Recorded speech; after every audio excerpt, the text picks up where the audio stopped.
بسم اللہ الرحمن الرحیم۔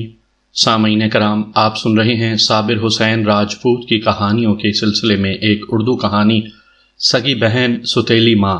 یہ اس سلسلے کی پہلی قسط ہے۔ مجھے امید ہے آپ کو میری یہ کاوش پسند آئے گی۔ آپ نے اگر ابھی تک میرا چینل کہانی گھر سبسکرائب نہیں کیا تو ابھی میرے چینل کو سبسکرائب کر کے بیل نوٹیفیکیشن آن کر لیجئے تاکہ آنے والی ہر نئی کہانی کی اطلاع بر وقت آپ تک پہنچ سکے۔ آج بیٹھے بٹھائے ایک واقعہ یاد آ گیا ہے۔ یہ پہلے اس لیے یاد نہ آیا کہ یہ میرے ساتھ یا اپنی شکاری ٹیم کے ساتھ پیش نہیں آیا تھا۔ یہ کسی اور کی زندگی کی ٹریجڈی ہے۔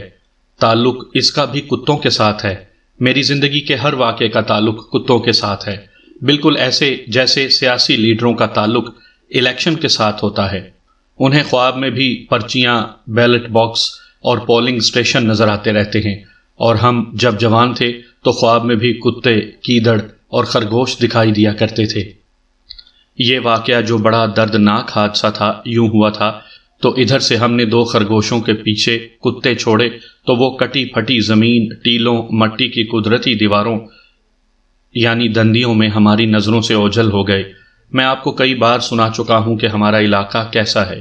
گہرائیوں میں سے جب جانور یا انسان اوپر آتے ہیں تو تھوڑی دور سے یوں لگتا ہے جیسے وہ زمین سے ابھر رہے ہوں۔ چلتے چلتے اونٹ، گھوڑے اور انسان زمین میں گم ہو جاتے ہیں اور کہیں دور جا کر زمین سے اوپر آتے ہیں۔ ان گہرائیوں کے ارد گرد مٹی کی دیواریں کھڑی ہوتی ہیں۔ ان دیواروں سے مٹی کے تودے گرتے رہتے ہیں جو برسات کے موسم میں گرتے ہیں اور الگ تھلگ ٹیکریاں بن جاتے ہیں۔ ہمیں اپنے کتوں کی آوازیں سنائی دے رہی تھی، وہ دکھائی نہیں دے رہے تھے۔ ہم ان کے پیچھے دوڑے نہیں تھے، تیز چلتے جا رہے تھے۔ آگے گئے تو اس طرح آوازیں آنے لگیں جیسے کتے لڑ رہے ہوں۔ ہمارے کتے آپس میں نہیں لڑا کرتے تھے، ان میں اتحاد تھا۔ انہیں شکار پر جماعتی طور پر چھوڑا جاتا یا غیر جماعتی طور پر، ان کا اتحاد اور اتفاق قائم رہتا تھا۔ ہم اور آگے گئے تو صاف پتہ چلنے لگا کہ کتوں کی لڑائی ہو رہی ہے۔ پھر ہمیں آدمیوں کی آوازیں بھی سنائی دینے لگیں جن سے پتہ چلتا تھا کہ وہ جنگ بندی کروانے کی کوشش کر رہے ہیں۔ ہم دوڑ پڑے۔ آگے خاصا لمبا چوڑا نشیب آ گیا جو میدان جنگ بنا ہوا تھا۔ ہماری طرح کے 5-6 دیہاتی نوجوان تھے، ان کے 4 کتے تھے اور ہمارے کتوں کی تعداد 11 تھی۔ وہ 4 اجنبی کتوں کا بہت برا حال کر رہے تھے۔ ان 4 کتوں کے مالکان کتوں کے قدردان تھے، اس لیے انہوں نے ہمارے کسی کتے کو پتھر نہیں مارے۔ ان کے پاس ڈنڈے تھے جو وہ استعمال کر سکتے تھے لیکن انہوں نے نہیں کیے۔ وہ زبانی ہمارے کتوں کو پیچھے ہٹانے کے لیے شور شرابہ کر رہے تھے۔ ہمارے کتے صرف ہماری زبان سمجھتے تھے۔ جن لوگوں کا ساتھ ان کا تعارف نہیں تھا، ان کی اپیل اور احتجاج کو ایک کان سے سنتے اور دوسرے کان سے نکال دیتے تھے۔ زبانی مذاکرات کے تو وہ قائل ہی نہیں تھے۔ ہم دوڑتے گھاٹی اترے اور اپنے کتوں کو پکڑ کر زنجیریں ڈالیں۔ دوسری پارٹی نے بھی اپنے کتوں کو پکڑ لیا۔ وہ سب اعلیٰ نسلوں کے غیرت مند کتے تھے، اتنی زیادہ مار کھا کر بھی بھاگنے کا راستہ نہیں دیکھ رہے تھے۔ ان کے مالکوں نے انہیں زنجیریں ڈال لی تھیں، پھر بھی وہ ہمارے کتوں کی طرف اچھل اچھل کر لپکتے تھے۔ ہم کتوں کی زبان سمجھتے تھے۔ وہ کہتے تھے کہ اکیلے اکیلے ہمارے مقابلے میں آؤ۔ ان 4 کتوں کے مالک بھی اعلیٰ نسل کے تھے، ورنہ وہ ہمارے گلے پڑ جاتے کہ تمہارے کتوں نے ہمارے کتوں کو مارا پیٹا ہے۔ اس کے بجائے وہ ہنس رہے تھے۔ اس زندہ دلی کے جواب میں ہم نے ان کے کتوں کی بہت تعریفیں کی۔ کتوں کے ایسے مالک بھی ہوتے ہیں جو اپنے کتوں کی بے عزتی برداشت نہیں کرتے۔ ایسا ایک آدمی ایک بار ملا تھا، بعد میں پتہ چلا تھا کہ وہ صوبے دار ہے اور حاضر نوکری پر ہے۔ حاضر نوکری والا صوبے دار جب چھٹی آتا ہے تو گاؤں کے ہر فرد کو اپنی پلٹون کا جوان سمجھ کر اس کے ساتھ بات کرتا ہے۔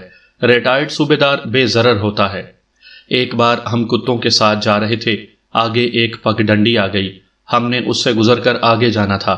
ہم پگڈنڈیوں اور سیدھے اور ہموار راستوں پر چلنے کے عادی نہیں تھے۔ پگڈنڈی پر ایک صوبے دار گھوڑے پر سوار جا رہا تھا۔ اس نے اپنی ٹھوڑی نیچے کو دبائی اور گردن اکڑائی ہوئی تھی۔ ہم سمجھ گئے کہ جس نے اپنی ٹھوڑی اور گردن کو اتنی زیادہ تکلیف میں رکھا ہوا ہے، یہ جمعدار، نائب صوبے دار یا صوبے دار ہے۔ اس کے گھوڑے کے ساتھ بڑی خوبصورت اور جوان کتیا جا رہی تھی جو اسی کی ہی ہو سکتی تھی۔ ہم نے کتے کھلے چھوڑے ہوئے تھے، وہ ادھر ادھر بھاگتے دوڑتے پھر رہے تھے۔ 2 کتوں نے کتیا کو دیکھ لیا اور رک گئے۔ کتیا نے کتوں کو دیکھا اور رک گئی۔ نظروں کا تبادلہ ہوا اور کتے دوڑ کر کتیا کے پاس چلے گئے۔ صوبے دار گھوڑے پر بیٹھا آگے نکل گیا۔ اس نے گردن اتنی زیادہ اکڑائی ہوئی تھی کہ دائیں بائیں اور پیچھے دیکھ ہی نہیں سکتا تھا۔ اتنے میں ہمارے دوسرے کتوں نے بھی دیکھ لیا اور وہ سب کتیا کے قریب آ گئے۔ آپ کو یاد ہوگا کہ ہمارے دوست افضل کا بولی کتا ٹیم کا لیڈر تھا۔ تمام کتے اس کی لیڈرشپ کو تسلیم کرتے تھے۔ وہ کہیں دور تھا۔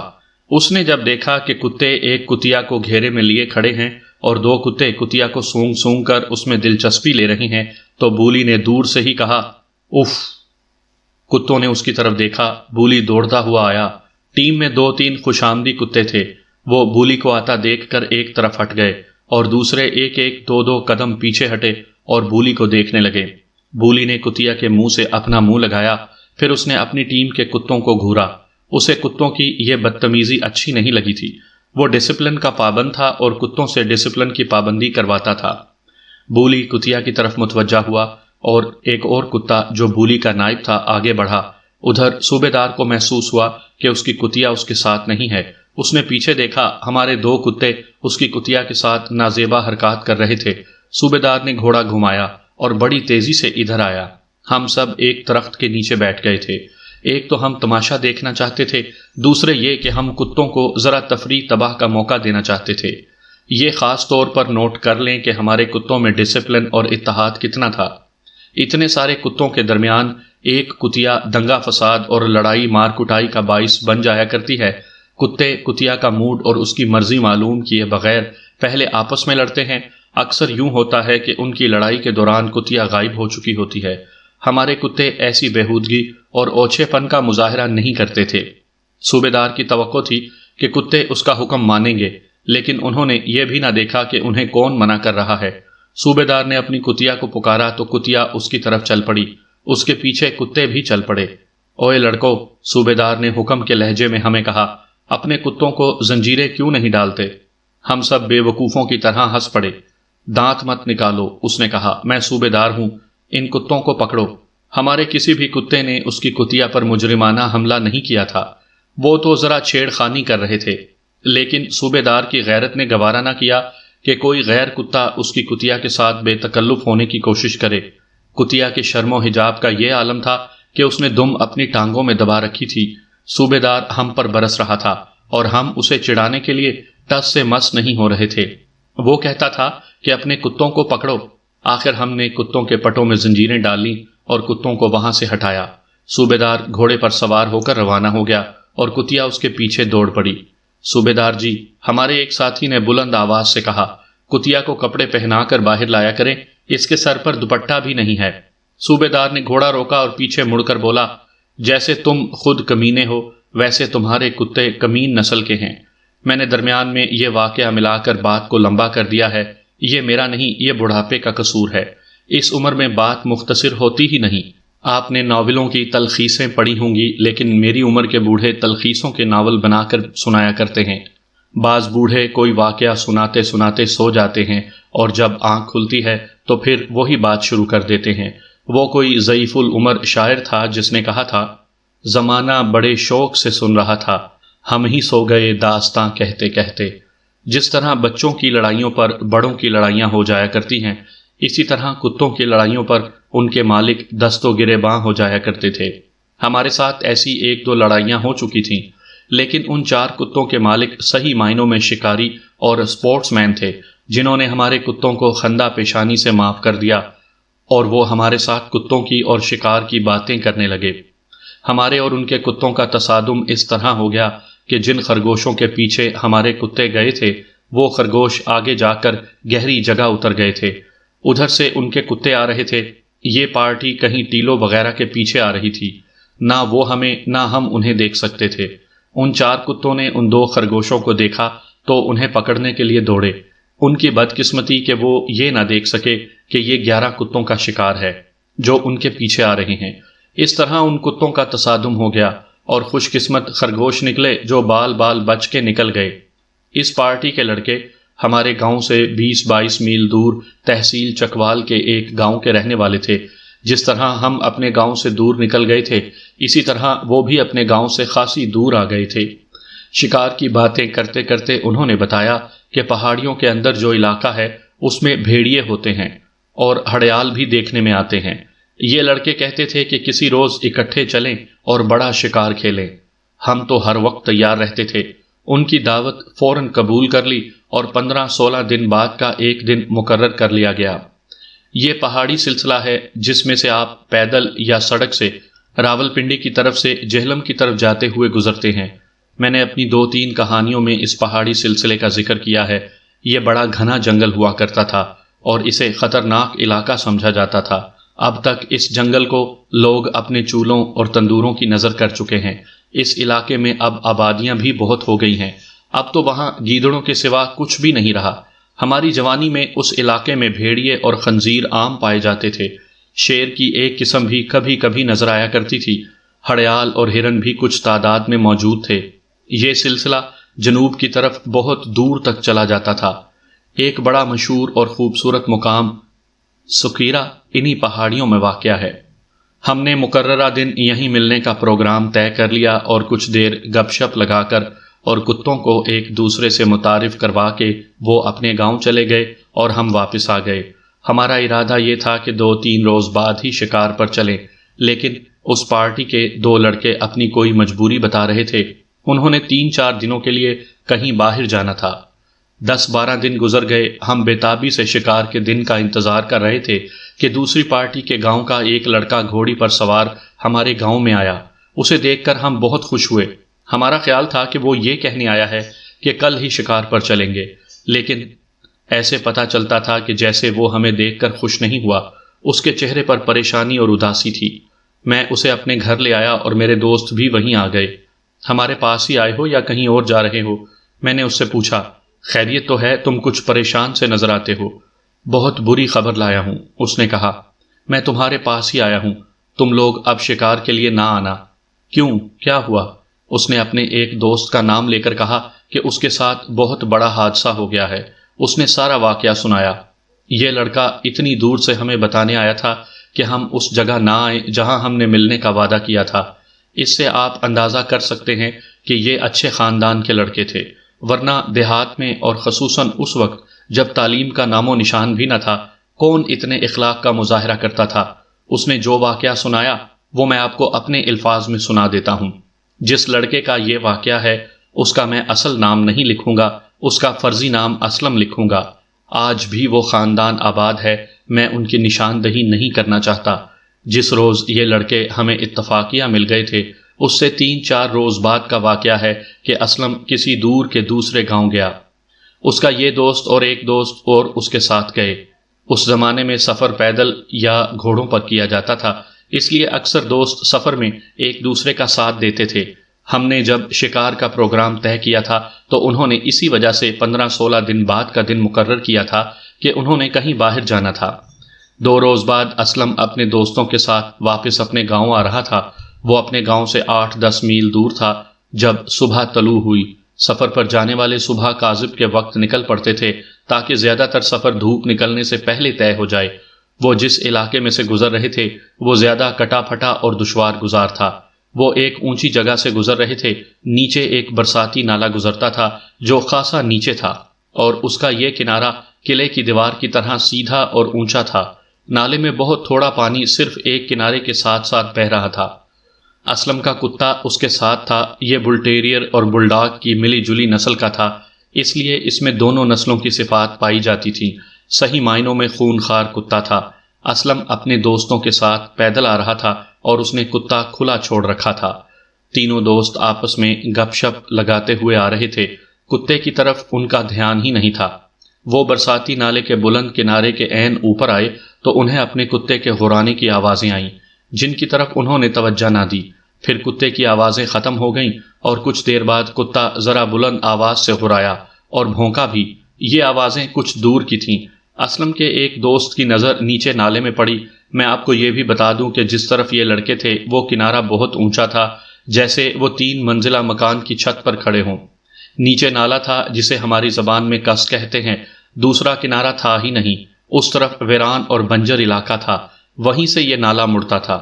وہ دیکھو، اسلم کے ایک دوست نے کہا، یہ تو اپنا کتا ہے۔ ان تینوں نے دیکھا، ایک عورت تھی جس کی ان تینوں کی طرف پیٹھ تھی۔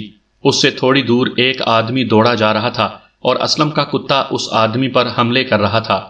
لو بھائیو، اسلم نے کہا، ہم مارے گئے، یہ کوئی میاں بیوی ہیں اور ہمارا کتا ان پر ٹوٹ پڑا ہے۔ آدمی بے وقوف لگتا ہے، اسلم کے ایک دوست نے کہا، کتے کے آگے دوڑ پڑا ہے، بیٹھ جائے تو کتا اسے کچھ بھی نہ کہے، یہاں کھڑے تماشا نہ دیکھو۔ اسلم نے کہا، نیچے اترو اور اس بیچارے کو چھڑاؤ۔ عورت اس آدمی کی طرف چل پڑی تھی اور اسے کچھ کہہ رہی تھی۔ ہمیں نیچے اترنے کی کوئی جگہ نظر نہیں آ رہی تھی، ہم آگے کو دوڑے اور ایک گھاٹی آ گئی جو نیچے اترتی تھی۔ اسلم کے پاس رنگ دار دستے والی کلہاڑی تھی جس کا پھل بڑا تیز اور چمکدار تھا، اور اس کے دوستوں کے پاس لاٹھیاں تھیں۔ اس وقت یہ کلہاڑی یا ایک خوبصورت لاٹھی زیور کی طرح مرد اپنے ساتھ رکھتے تھے۔ سفر پر تو کلہاڑی یا لاٹھی کا ساتھ ہونا ویسے بھی لازمی سمجھا جاتا تھا۔ کلہاڑی کا پھل ایک تو کلہاڑی کی خوبصورتی کے لیے چمکا کر رکھا جاتا تھا، اور ایک وجہ یہ بھی بیان کی جاتی تھی کہ رات کے سفر میں اگر چڑیل وغیرہ مل جائے تو وہ چمکتی ہوئی کلہاڑی کو دیکھ کر بھاگ جاتی ہے۔ تینوں گھاٹی اتر کر نالے میں گئے تو تینوں نے اس آدمی کو پکار کر کہا کہ وہ دوڑے نہیں اور بیٹھ جائے۔ اس وقت تک کتا اس کے کپڑے پھاڑ چکا تھا، وہ ان سے خاصا دور تھا، پھر بھی اس کے سفید کپڑوں پر خون کی سرخی صاف نظر آ رہی تھی۔ ان کی پکار پر عورت نے مڑ کر ان کی طرف دیکھا۔ یہ تینوں عورت کا چہرہ دیکھ کر سن ہو کر رہ گئے۔ وہ ان سے دور نہیں تھی، یہی کوئی 15-20 قدم دور ہوگی۔ وہ اسلم کی بہن تھی اور اس کی ابھی شادی نہیں ہوئی تھی۔ اس کے چہرے سے پتا چلتا تھا کہ اس کی بھی حیرت سے وہی حالت ہوئی جو ان تینوں کی ہوئی تھی۔ ان تینوں کی خیریت قابل فہم تھی۔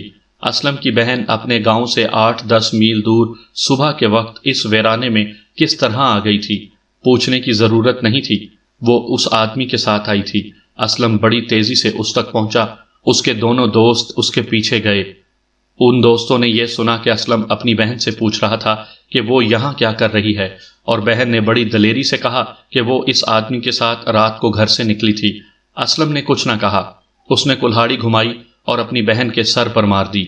دوسری بار بھی اسلم نے اس کے سر پر ہی کلہاڑی ماری۔ تیسرا وار کرنے کے لیے اس نے کلہاڑی گھمائی تو پیچھے سے اس کے دوستوں نے اسے پکڑ لیا۔ اس کی بہن گر پڑی تھی۔ ادھر یہ صورتحال بنی ہوئی تھی کہ وہ آدمی بیٹھ گیا تھا، کتا اس پر حملہ کرنے کے بجائے اس پر بھونک رہا تھا۔ اسلم اس کی طرف دوڑا۔ اس آدمی نے دیکھ لیا تھا کہ اسلم نے اپنی بہن کو مار ڈالا ہے۔ وہ آدمی اٹھ کر دوڑ پڑا۔ اسلم نے کتے کو للکارا اور اس آدمی کے پیچھے خود بھی دوڑا اور کتے کو بھی دوڑا دیا۔ کتا خونخوار تھا، اس آدمی کے پیچھے دوڑ پڑا اور وہ اسلم سے پہلے پہنچ گیا۔ نالے میں چونکہ ریت تھی اس لیے اسلم تیز نہیں دوڑ سکتا تھا، وہ کتے کو للکار رہا تھا۔ اب کتے نے اس آدمی پر ایسے جھپٹے مارے کہ وہ آدمی چیخنے چلانے لگا اور گر پڑا۔ کتے نے اس کا پیٹ پھاڑ دیا اور اس کے جسم کی بہت بری حالت کر دی۔ اسلم نے کتے کو اس وقت ہٹایا جب اس آدمی کی زبان بند ہو گئی تھی۔ وہ کچھ دیر تڑپا اور ٹھنڈا ہو گیا۔ اسلم پر دیوانگی کی کیفیت طاری ہو چکی تھی۔ وہاں سے تھانہ زیادہ دور نہیں تھا۔ اسلم نے اپنے دوستوں سے اتنا کہا کہ میں تھانے جا رہا ہوں۔ اسلم کے دوستوں کے لیے یہ صورتحال ایسی تھی کہ ان کی عقل پر پردہ ہی پڑ گیا۔ اس دور میں ہمارے علاقے میں اس طرح کا قتل کوئی عجیب بات نہیں تھی۔ غیرت کا تقاضا یہی تھا جو اسلم نے پورا کر دیا تھا۔ اگر اسلم یہ کارروائی نہ کرتا تو یہی دوست اسے کہتے کہ تم بے غیرت ہو۔ قتل کر کے خود ہی تھانے چلے جانا غیرت مندی اور بہادری کی نشانی سمجھی جاتی تھی۔ اسلم کی بہن مجرم تھی، اس کا مارا جانا ہی بہتر تھا۔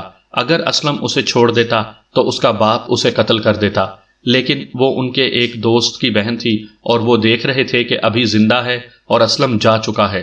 دوستوں نے اپنے ہوش اور اپنی عقل کو ٹھکانے لا کر آپس میں صلاح مشورہ کر لیا کہ اسلم کی بہن اگر زندہ رہ جائے تو اسلم پھانسی یا عمر قید سے بچ جائے گا۔